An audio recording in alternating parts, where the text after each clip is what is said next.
Ladies and gentlemen, family and friends, welcome to another episode of Inside the Music, the truth about the truth, brought to you by Three Pharaohs Productions and here at MovemRadio.com. I am the beast from the East Coast, your big homie, Storm E. Weathers. You can always check me out and catch me right here on Hip Hop Boulevard with my two kings, the best in the West on the Vegas Strip, King KC Cousin and Don DC DaCosta. And together we are here with our wonderful guest for this episode, world renowned saxophonist, Kenney Polson. You stand tight and we'll be right back and get this show started.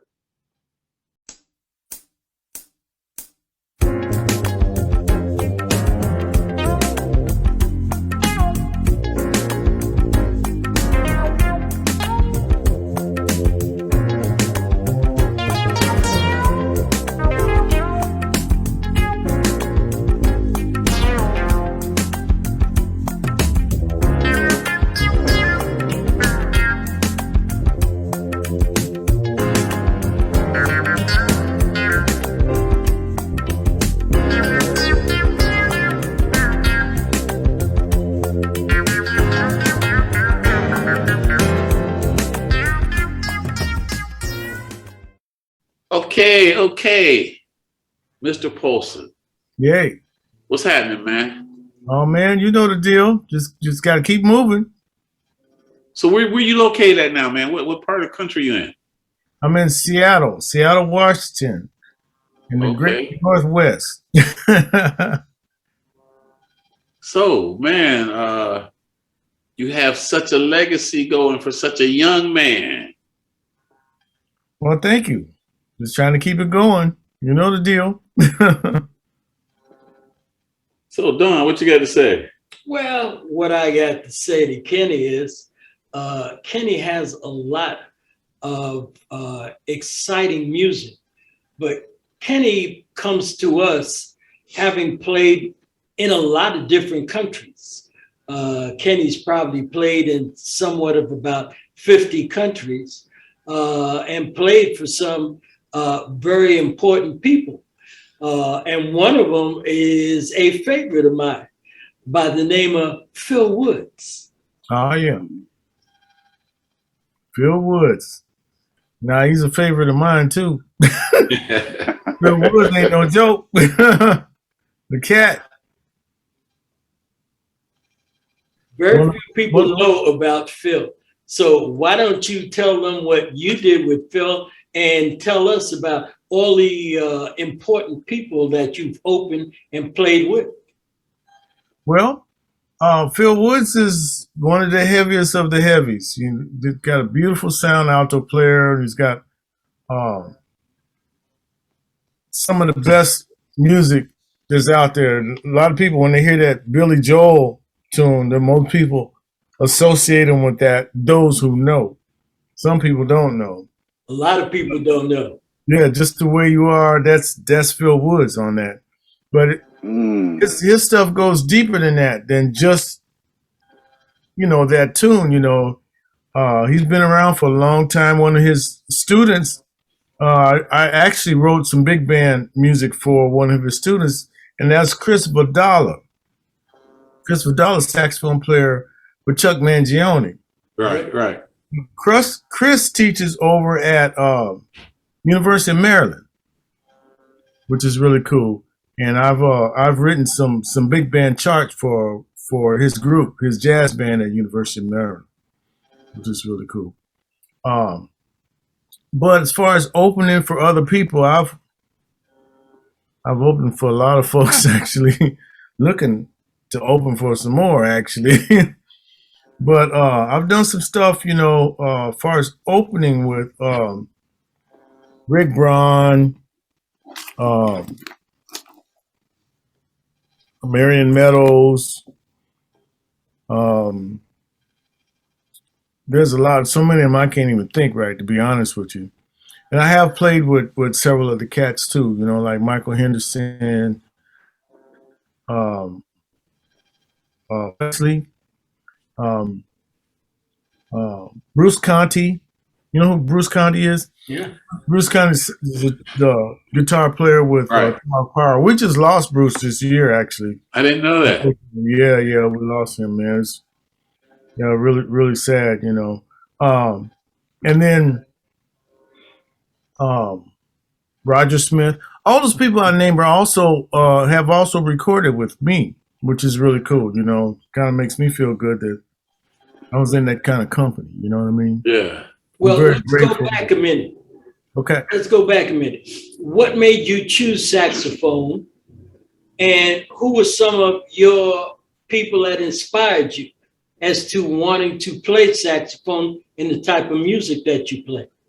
Well, just like a lot of people, I joined band when I was in school. You know, I was in junior high school, and I wanted to be in the band. And to be honest with you, I wasn't even thinking about saxophone. I went there with my friends who were already in the band. And I looked at the band room, you know, and I saw a lady playing drums. I said, hey, I want to join the band. So I figured if I got in the room and could play drums, I could be standing right next to her. We could be friends, you know what I mean? Well, it didn't quite work out that way. It never does.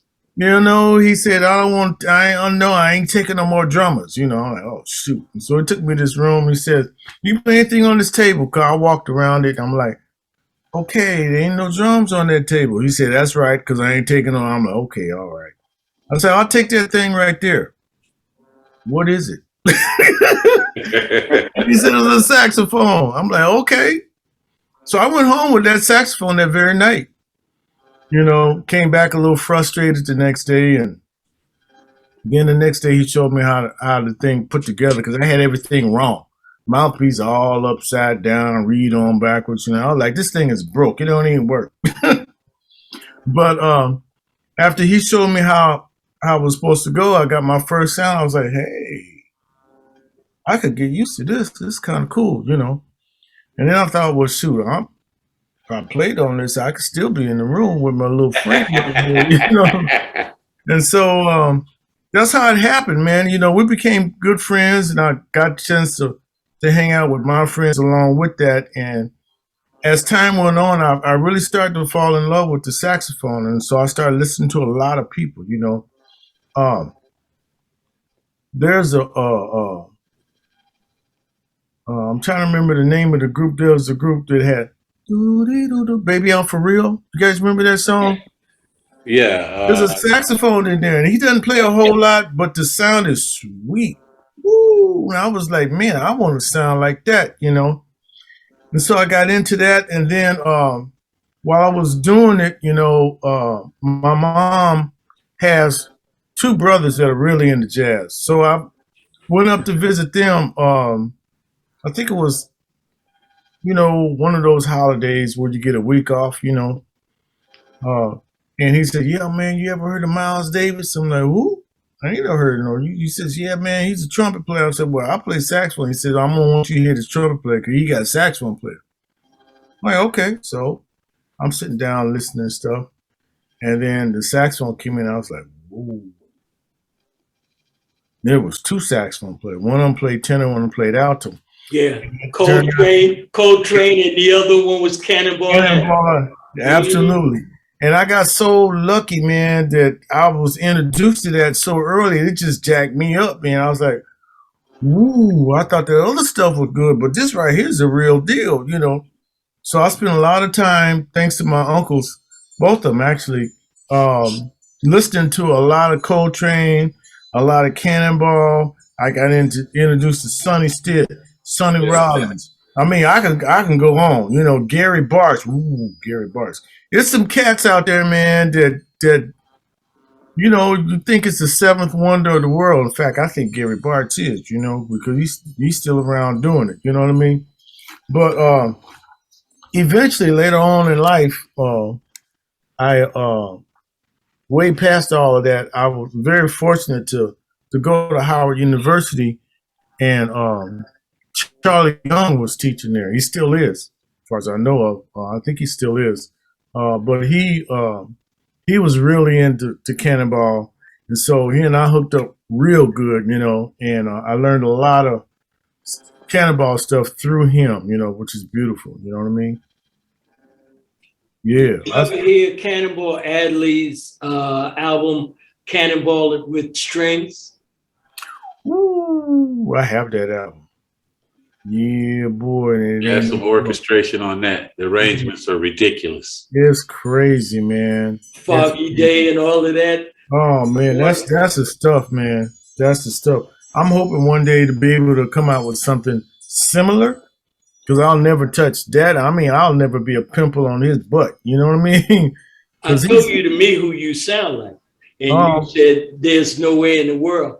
I told you, you remind me, when I listen to your music, you remind me a lot of the alto player with Duke Ellington. Ooh, you're talking about Johnny Hodges. There you go.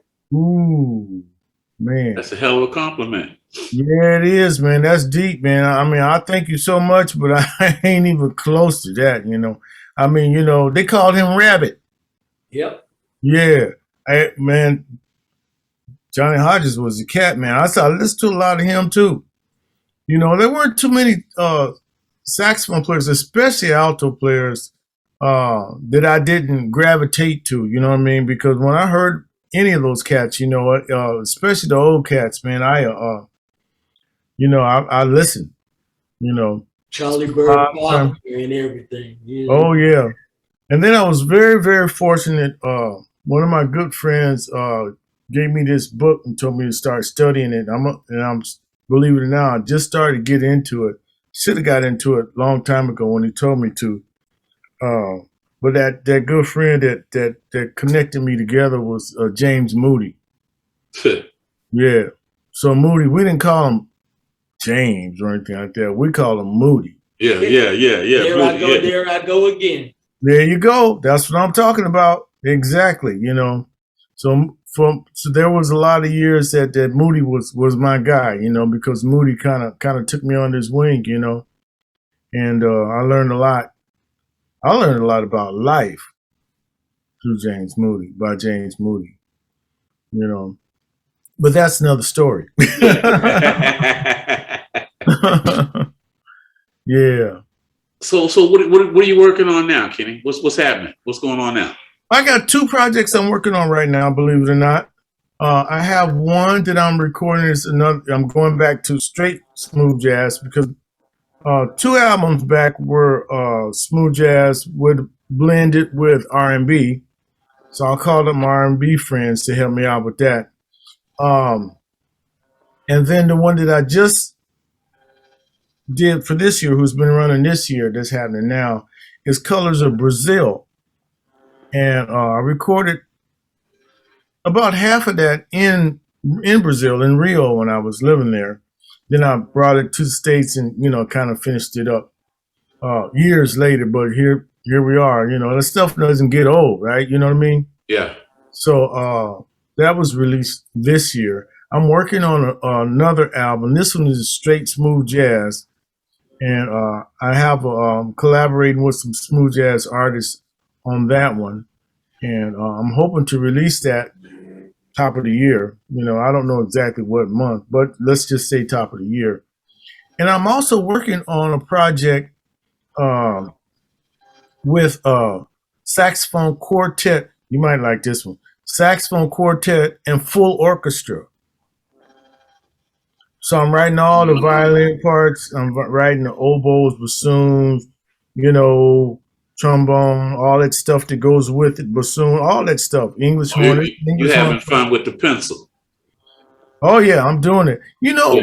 What really made it for me, where I had made it possible for me to have the time to make that happen, was COVID-19. Because all the gigs were gone all of a sudden. I was really, really disappointed about COVID-19 at first, because I lost some performances that were really going to be pivotal for me. I had just got back from a tour in France, and I was scheduled to go to Germany. That was in January. I was scheduled to go to Germany in April. Then I was supposed to go back to Hawaii in July. You know, and I missed that. I missed all that, and then I had a gig in Tokyo. Yeah. I missed all that. So when all that went away, that, you know, turned out to be a blessing in disguise, because it gave me time to sit down and work on that project, which is a Christmas album, a holiday album, by the way. Oh, okay. You know, jazz quartet and full orchestra. So I'm feeling pretty good about that. I got one tune to go, and I'm done. You need at least 10, right? 10. So of course there's at least two of them that I, you know, made medleys out of, where you got 2 or 3, no more than that. One of them has 4 selections blended in it. The other one has 3.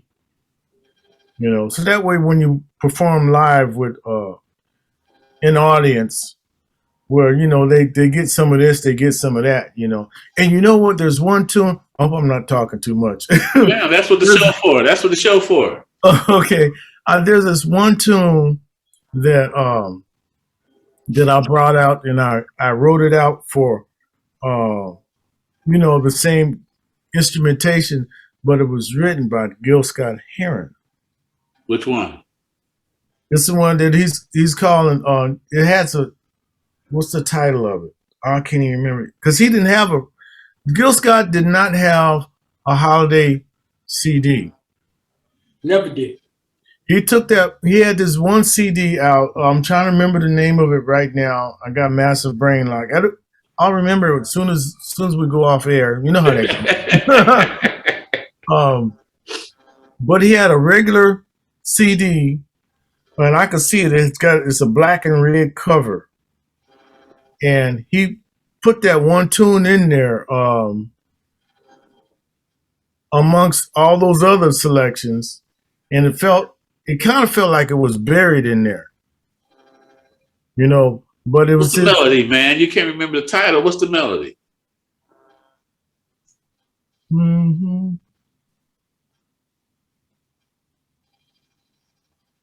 I'm gonna come up with it, man. Give me a minute. let's keep talking, and I'll move around on paper, and it'll come up to me.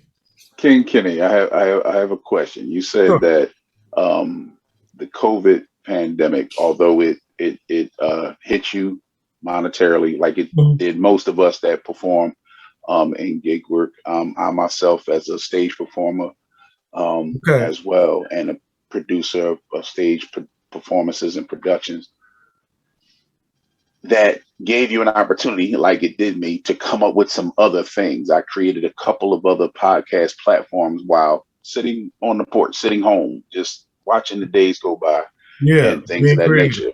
Mm-hmm. That was what happened when you had to sit down for COVID. But in your time of being introduced to the saxophone and actually learning to master it, and getting to where you were beginning to learn and hear the things coming together to where you were actually able to play a selection, what did that time teach you in the time of being introduced to the saxophone to actually learning how to play a selection? What did that teach you and show you about yourself during that time?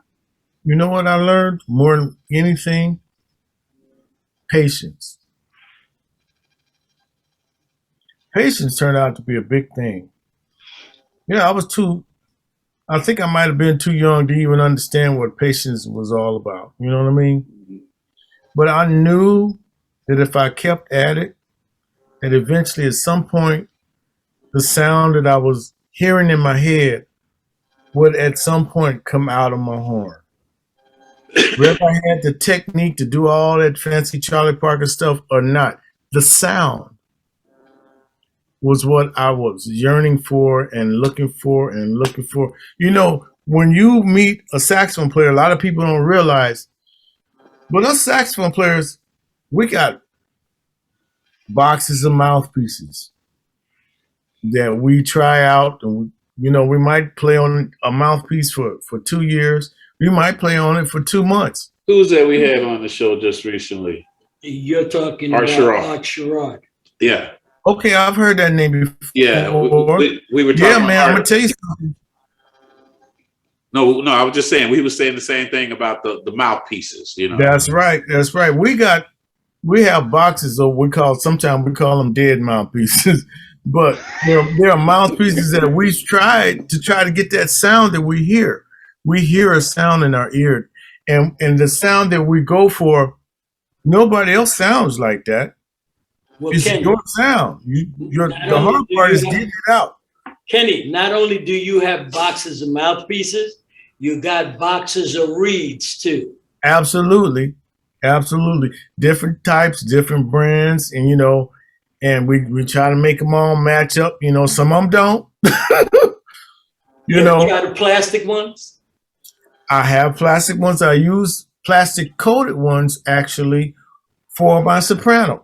That's the only horn that I'll use it on because it's the sound that I hear. You see what I'm talking about? Yeah, because you played that song by the Delphonics on there. La La Means I Love You. Yep. Absolutely. And I used a plastic coated reed for that particular song. And you know something? I hated the sound of that thing. Of the plastic reed? No, the sound of a soprano saxophone. The first person I ever heard to play that was my mentor, and that was John Coltrane. He played These Are My Favorite Things, and I wanted to take it and snap it in half. I hated the sound of what that thing sounds for. Lately, I've been hearing guys that play that thing. You're one, Art is another, that play it, and I can listen to it. Normally, it gives me the impression like somebody putting their nails and scratching it down the chalkboard. I just could not take the sound of it. Kenny, that sounds like a personal preference, because that soprano, the soprano sound like a lady's voice way up in the hills. No, it don't. I don't know what hills of ladies you used to, but no, it don't. And as far as a choice, all saxophones are a choice because you either like a particular saxophone or you don't. That's why some guys play tenor, some play alto, some play baritone, like Jerry Mulligan did, And even if you listen to it as a saxophone player, there's certain saxophone sounds you like that you hear, and there's ones that you don't. And I don't care who's playing. I'm finna say, sometimes it could be the same saxophone, but different cats playing it, and they got different sounds. Different lip. That comes out of their, So yeah, man, when I play saxophone, I'm thinking of the darkest sound and roundest sound I can get. That's what Hodges thing. Okay, so that explains it. That's what I was going to ask you. Do you go for the tool, or do you go for the sound? Because just from what I'm hearing, again, my father told me to play the trumpet. I learned the trombone in school, but then I discovered football and girls, so my practicing on the horns kind of subsided. I think if I played around long enough again, I might be able to find something. But how did you develop? Just hearing how King Don says the sound of the soprano sax just did something to him until certain people played it. King KC is like, man, it sounds wonderful. It's a wonderful piece of instrument. How did you find that place to know what it was that made Kenney Polson have his sound? I'm gonna be very honest with you. It was a process for me. Because to be honest with you, when I first played the soprano, I didn't like the sound I was getting. So I wouldn't let nobody hear me. Nobody. When I say nobody, I mean nobody. I would even look around to make sure nobody was around. You know what I mean? Because I wasn't happy with the sound that I was getting. It didn't sound like me. So I started playing what we call long tones. Yep, that's it. That vibrato. That's what gives the soprano the love. Sound like a woman. Yeah, man, those long tones, man, and you'll know that long tones is the most boring thing on the planet. We don't want to do long tones because, man, it take too long to do it, man, and it hurts sometimes, you know what I mean? But if you're going to get your sound, you got to go through that process. So when I practice, I'll bust out my long tones. I know there's going to be a half an hour before I can go over anybody's music that I'm supposed to be playing at that time, or even my own. It's going to be a good half hour before I can get to anything that involves what we call technique, you know, because I got to do my long tones. Mm-hmm. That's the only reason why I have the saxophone sound that my brother likes, because of long tones. That's that sweet vibrato. That's that sweet vibrato kicking, that lip kick in there. Yeah, well, a lot of times I don't even use the vibrato. I just try to play the sound. You know, and if that sound ain't there, I ain't ready to do nothing. I'm not ready to do any vibrato because the sound ain't there yet, you know? Yeah. Well, when you play it, it has a warm, melodic sound to it. Thank you, bro. Thank you for the compliment, because I'm going to tell you something. It didn't just happen. You know, I had to work for that, you know, and for you to give me the thumbs up for that, I'm honored. A lot of times when I hear a soprano sax, to me, the sound is very harsh. And that's where you get that, like I said, the feeling like somebody running their nails up and down a blackboard. But when you do it, certain people like you and like art have gotten that tone to it where it's very fluid, melodic, and it's very warm and soft. Thank you. And it gives you that, oh yeah, I like that. You know, I can listen to you. Because other times, like I say, I want to take it away. And a lot of people say, how could you have Coltrane teach you and mentor you, and you wanted to, and it was just the sound. That's all it was. And there, I can name a lot of artists who played a soprano. I did not like the sound of it. And let's face it, Coltrane was a giant. Yeah. Like I said, I got new school saxophonists and old school saxophonists. And two of the top tenor saxophonists to me is Coltrane and Lester Young. Ooh, yeah. You know, that's like when you talk about alto, you're talking about Charlie Bird Parker, you talking about Cannonball Adams. Lester Young was Charlie Parker's hero, by the way. Yeah. Yeah. And Coltrane's hero was Dexter Gordon. You know, so when you think of that lineage and go back and listen to them cats, you can hear it coming out.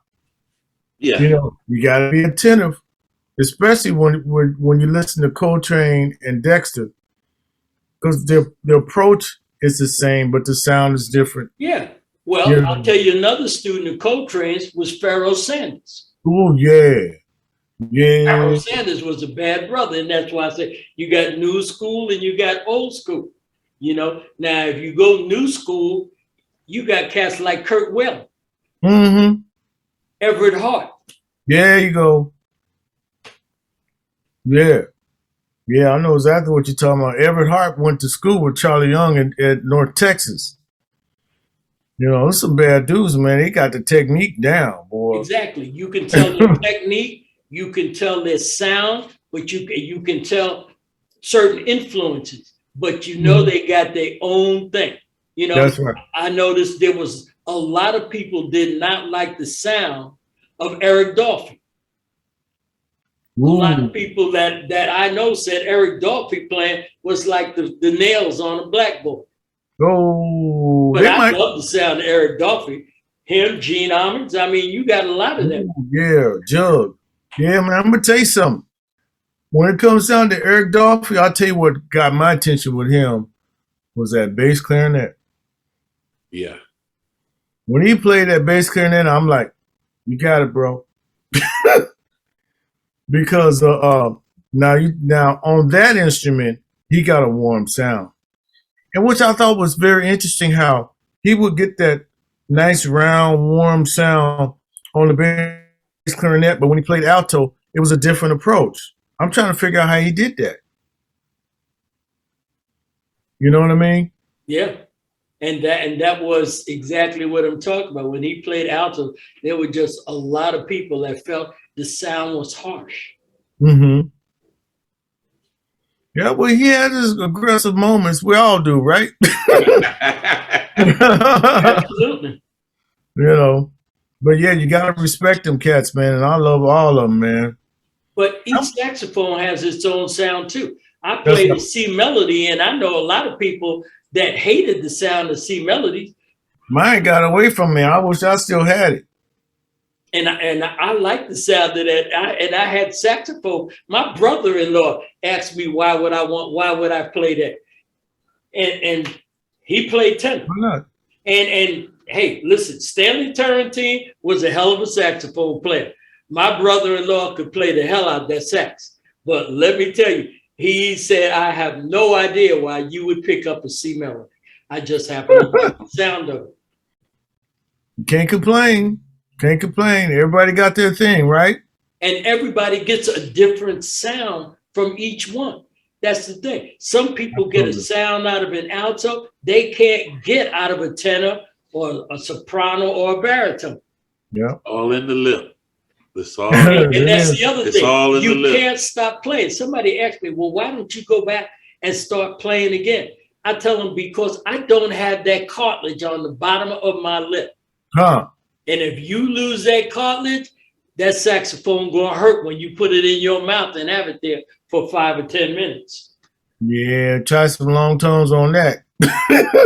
Yeah, exactly. You know, I get it, man. I heard you twice the first time. Yeah, man. That's some stuff. That's some real stuff, you know. But where you gonna run, right? So tell me, Kenney, all this music we working on, what we got new? What we got new that you would like for us to spin and let the people hear? Do you have my Colors of Brazil? Do we have that? Is it online yet? Yes, sir, it is. We're gonna send TC out. TC known to go find some stuff. TC, your mic on, man? Yeah, give us a second, ladies and gentlemen. We're going to take a little pause for the cost, but in the meantime, we're going to go away, search, come back with Colors of Brazil by Kenney Polson right here on Inside the Music, the truth about the truth. Baby, we're going to do that. We're going to find that right about now. Yeah.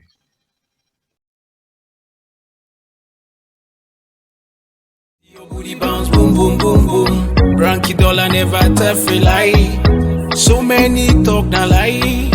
You too fine one eye. Nobody love me like you. Nobody touch me like you. Nobody do those little things you do to me. Hey, oh, you drive me crazy. Hey, oh, you kill me slow.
Okay, All right. man. So Kenny, you've been on the saxophone now how long, man? I'm gonna date you. Oh man, I don't know. Ever since that junior high school time, I've been messing around with it ever since. So we're talking forever.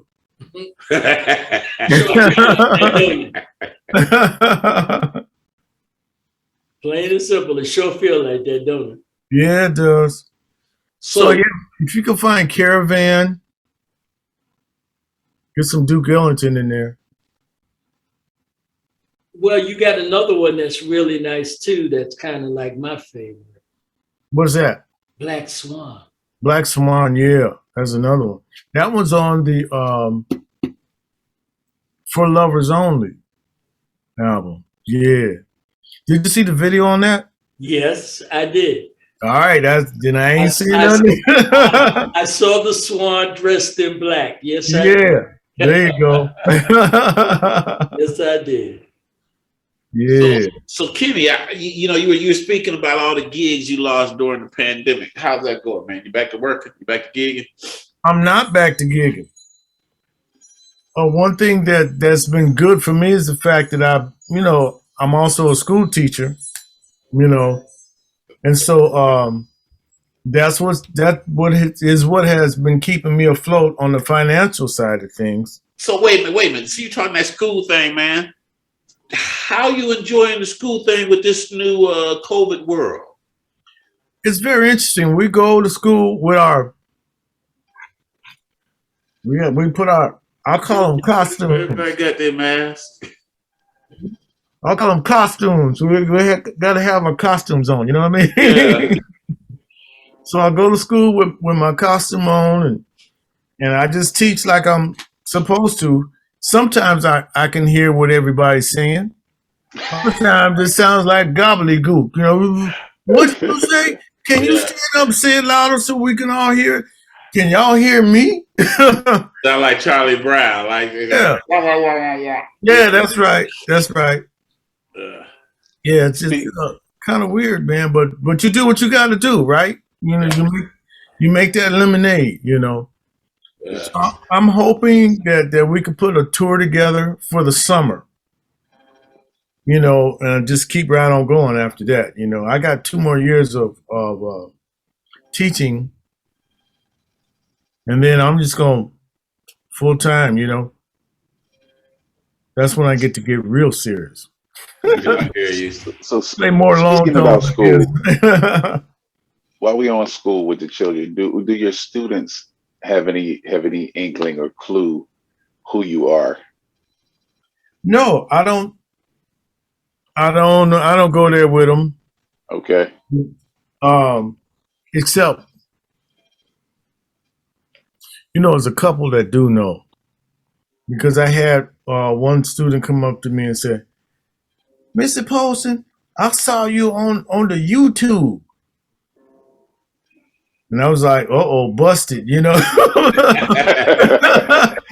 I was like, "What you see?" He said, "You were playing and there was this lady." I'm like, "Don't look at that, man." Was he watching Black Swan? I think he was watching Black, because the minute he said there was this lady, that's when I was like, Oh man. And while we're on sounds, mm-hmm.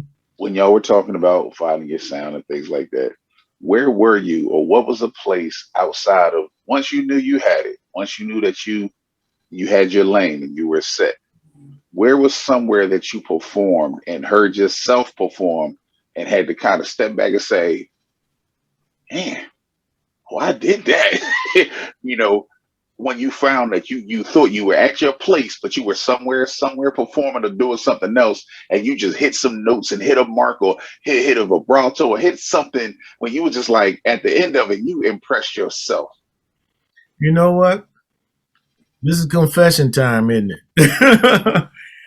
I was playing at this jazz festival in Stockton.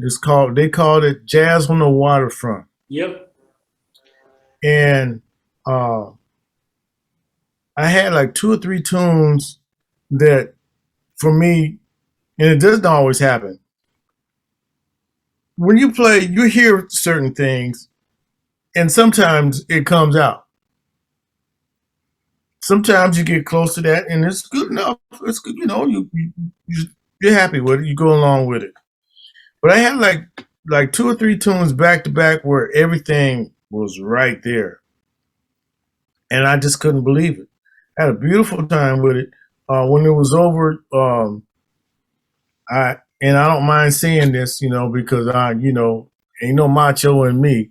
When it was over, man, I was so emotional. I had tears coming down my eyes, man, because I was like, man, all of this work, man, and it's happening. It was such a good feeling. I felt so blessed. Yeah. And relieved. And I was relieved, and I was so grateful. I was like, wow, the master gave me a shot. There you go. That's like I said, because when that happens, we have very little to do with it other than our previous preparation. That's right. Because I always tell people, the most magical moments that happen, you aren't in control at that time. That's when you have completely let go. Some of the best performances that you do, you don't even get a chance to hear them. That's right. Because you're so involved at that moment that, it's like you leave. It's like you take a ride. You go for a ride. It was a nice ride. It's a spiritual thing, and that's how I related to Coltrane because that's how he rolled. Now let me ask you a question, since both of you said that, because it's happened to me, and I've never said anything. Have you ever taken a song that you're supposed to be playing and play the song? Everybody else hears it. You don't hear it. You hear a song in your head. You hear that song. You're not playing it. You just hear that song in your head. You don't hear what you're playing. Yet other people tell you after you're through what it sounded like.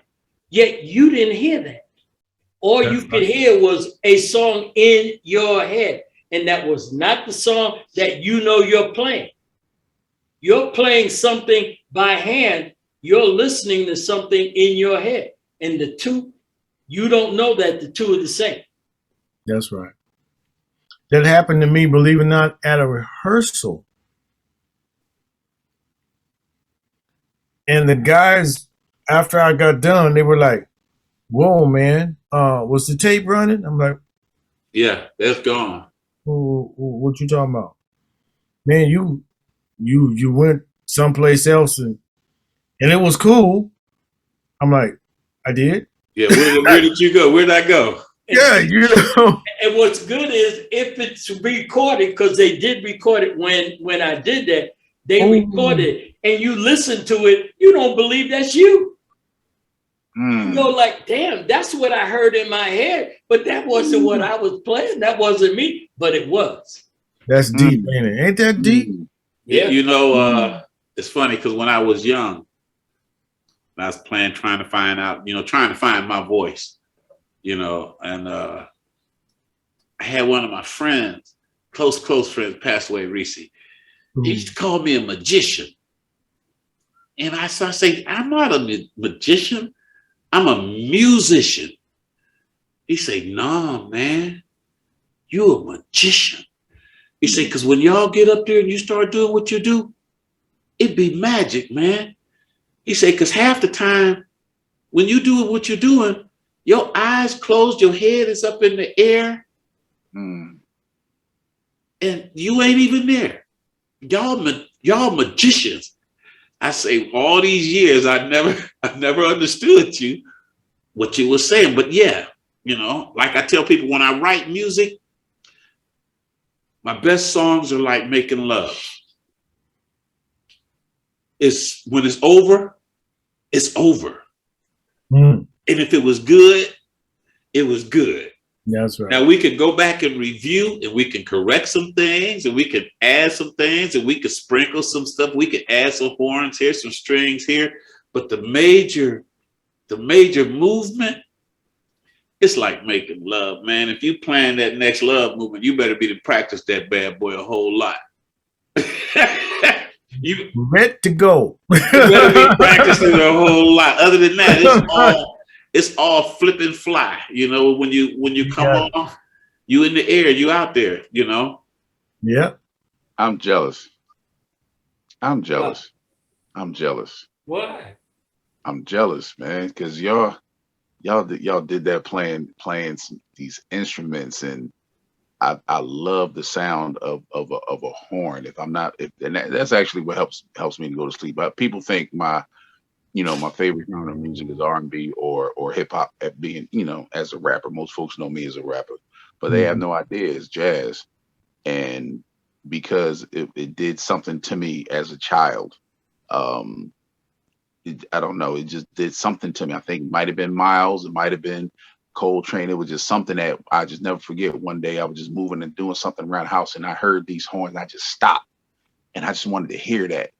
And maybe it's because it was familiar to me because it was a horn being played. But hearing you guys share those experiences of people responding to you and you playing, and you're in the atmosphere looking down on yourself. You don't even realize what you've done. And I've never had that playing instrument. Wait a minute, TC. Yes. I beg to differ, because I work with a lot of hip hop artists, and there's nothing more magical than when a cat can come off the top, when he can free flow. And most cats who really free flow, they're not gonna ever repeat that flow. That's that same magic, man. It's the same magic when that cat let that 3-shot go, that 3-pointer go, and you see that arc, and when it hit the net, the net jump all the way back up out the rim. Jump back through the rim. Come back up out the. It's all the same. That's the magic. That's the magic that Rishi was talking about. You went exactly where Improvisation. I don't have it with an instrument, but I have it with the freestyle. When I'm rhyming, because I can be off one another subject, and I can take the people that are standing there at that time and put them right in it and bring them into the story that I'm telling. As well as, I'll just never forget, not too long ago, probably I think might have been just before the pandemic, I was out singing, and that's the one when everybody get a treat is when I decide to sing. And Lady, I did Teddy's version of Lady. I did Lady, and usually in the place, folks are kind of milling around. You hear the low rumble of people talking here, the plates and clinkling, the plates and forks and stuff. When I say you couldn't hear nothing but me that day. And when it was over, like you said, you kind of open your eyes and everybody is standing there. And I mean, men, women, the workers were just standing there looking like, this big fella sang his face off. And I'm standing there with the mic on the stand, like, are they getting ready to chase me out of here? It was like, listen, they said, we've heard you do some stuff, man, but that right there, they said, man, that like magical, I guess, in a sense. So I appreciate that, because the freestyling is what I definitely pride myself on, that as far as hip hop goes, because it's a lost art. And the fact that I can rap with musicians, with horn players and violinists and drummers and guitarists, and Magic, man. Band sound is a beautiful, beautiful thing. Because what I had to do, what my father taught me, was have more than one audience. You can have the hip hop crowd, but can you get them people that might not necessarily listen to hip hop to listen to you? Can you do your songs in front of children? Can you do your songs in places where nobody knows you, but when they leave, they want to know who you are? So that gave me those places, those opportunities to go out where the bands were playing. And a lot of the bands didn't really do a lot of hip hop stuff. But when I asked them, I said, well, can y'all play Slipping in the Darkness, Busting Loose, and the Barney Miller theme? They said, oh yeah. And man, we tear the house down, just freestyling over guys, that bass line from the Barney Miller theme, that kick from Bustin' Loose, and just that reggae reggae ensemble, that tone and that combination of Slipping in the Darkness. So just hearing you guys once again, I tell folks every episode, somebody finds a way to humble me hearing these things that I'm hearing, growing up in and around the show business and the entertainment business, but still having opportunities like this. Like you said, your children, your students may not necessarily know who you are, but with the advent of this technology, sir, there's a lot of them that's going to find out who Mr. Polson is. Yeah, I think they are. I think the cat's out the bag, and you know how it is. Once it starts, then it starts to spread. So, and they share it with each other. Those that know Mr. Polson, the teacher, that have and revere you, and that respect you, they're gonna tell that, because there's someone amongst your group that really wants to do what you're doing. Plus, they want to see the Black Swan. That's right. I know the boys will. You'll know if somebody squeal when they come to school with that face mask and it says Polson Music. That's right. And you can say, where did you get that? Well, I saw you on TV, so I went and made one up. Yeah. So man, this was great. Time flies. Kenney, is there anything that you would like to say to anybody that might be listening, that might be inspiring, that because we all know how many extremely God-gifted, talented individuals there are out here that have never been heard, that are still woodshedding, that have been woodshedding for 20 years. Mm-hmm. Is there any advice, anything that you would pass on that might make a difference? I think they need to keep doing it. This music is big. It's so big. It's big enough for everybody. Everybody got a lane. Whatever that lane is, there's room for everybody. So I don't think anybody should get discouraged or anything. This recording thing, it sort of fell in my lap. And if it falls in my lap, I'm sure it could fall in somebody else's lap too. Because I don't consider myself special.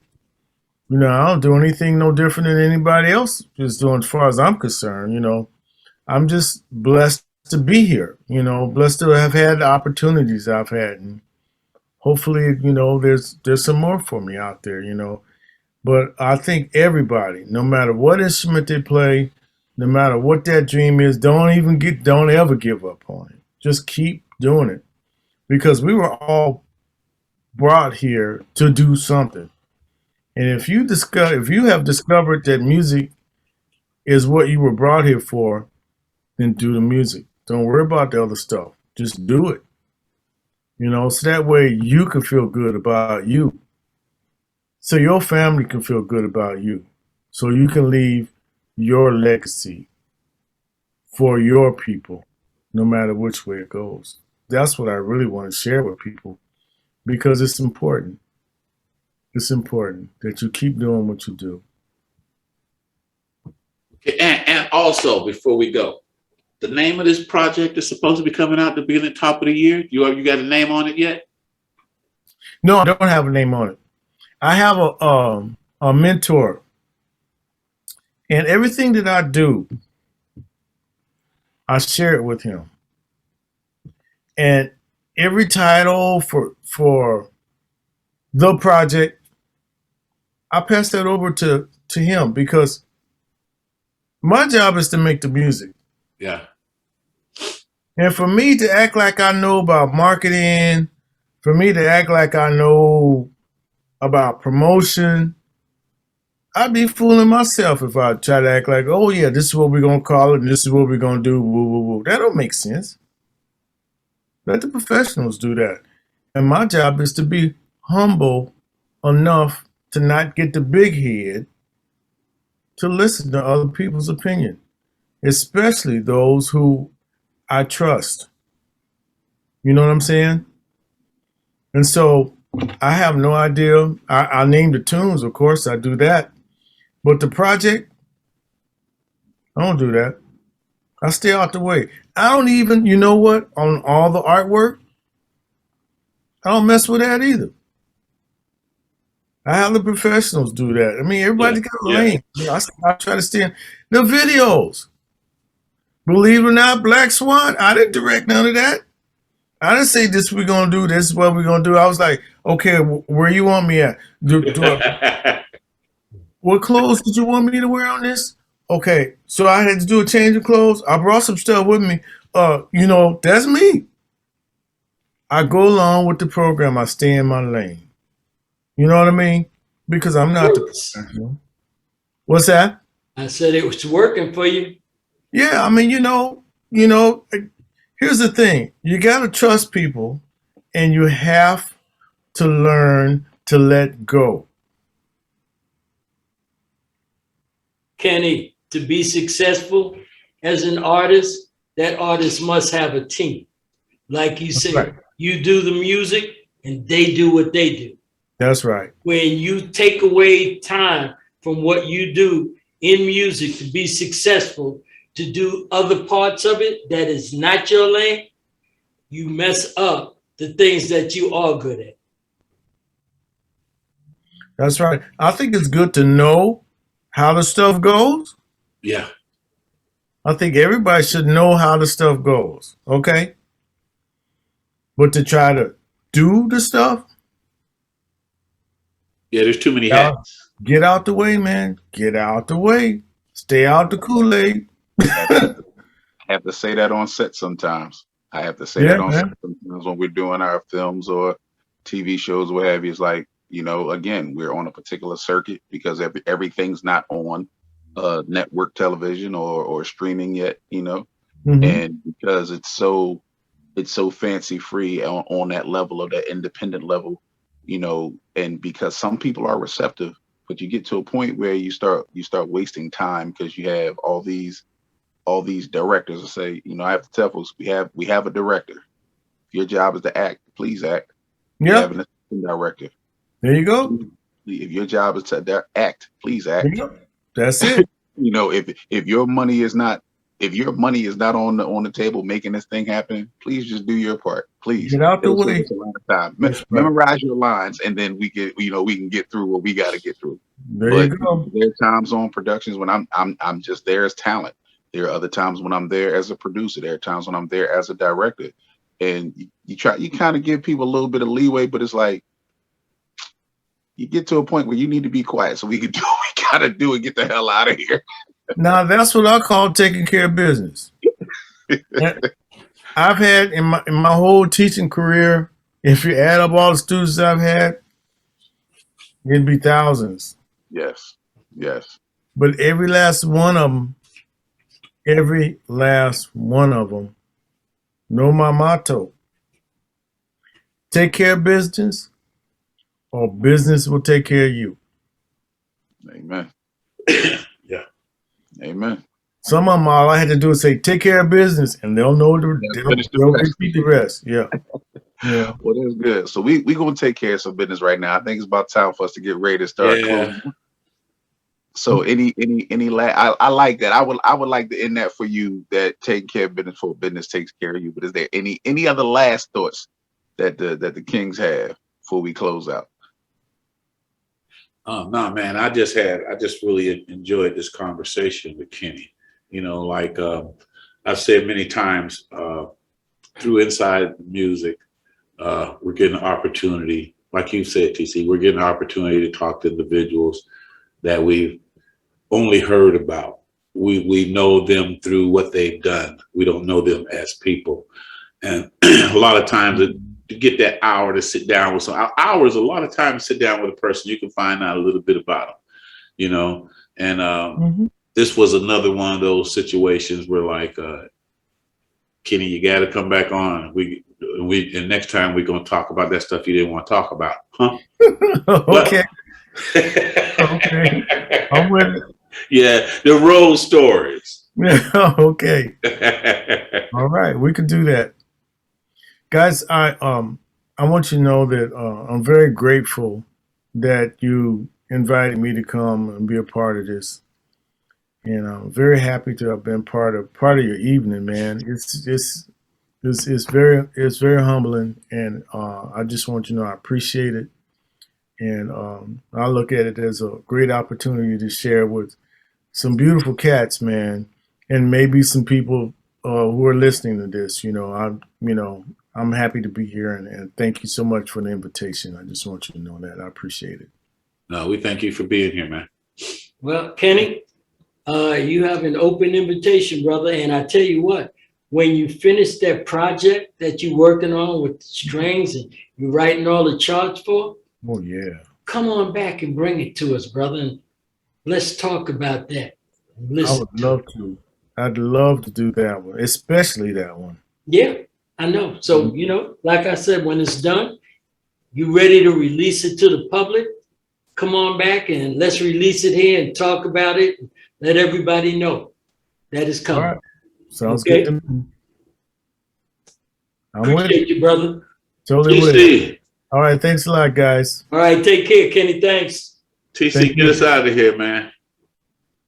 And with that being said, ladies and gentlemen, family and friends, we're bringing another episode of Inside the Music, the truth about the truth, to a close. This episode's wonderful guest, King Kenney Polson, from Kansas to the great Pacific Northwest.